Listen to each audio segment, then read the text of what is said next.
Alors voilà donc, on se prépare. On est à 11 secondes et ça devrait bien fonctionner pour ce départ lancé. Alors qu'on a Mathieu Lemlin, évidemment, qui était dans le corridor intérieur. Et ça va être bon pour le 79 de Douglas Rapp. Ouais, le Bad Influence, excellent départ, lui qui avait un corridor central. Alors Douglas Rapp qui est toujours bon premier.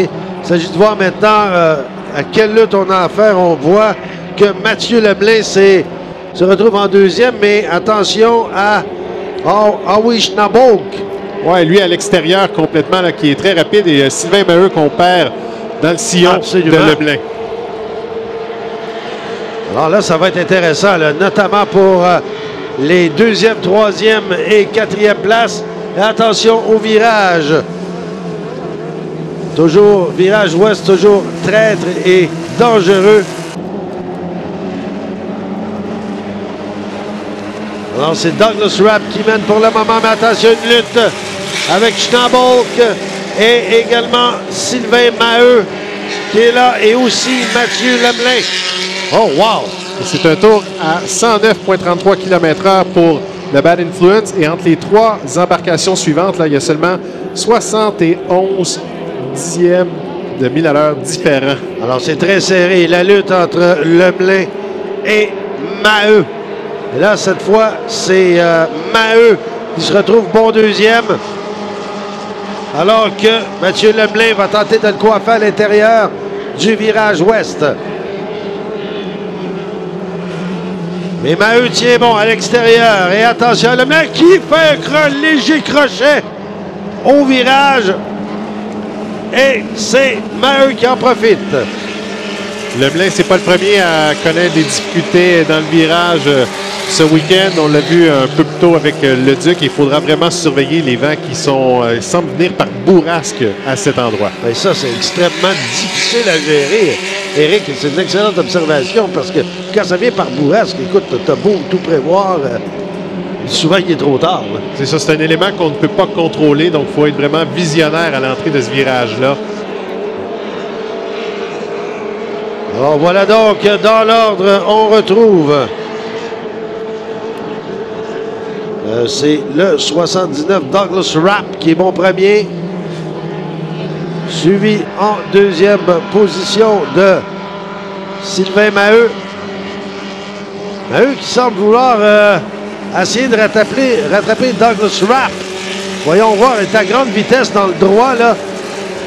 Oui, c'est inséré dans le corridor numéro 1. Il semble que Rapp se rapproche également des bouées pour lui laisser le moins d'espace possible. Il faudra voir si Maheu saura trouver le trou pour se sauver. Alors voilà donc Maheu à la poursuite de Douglas Rapp.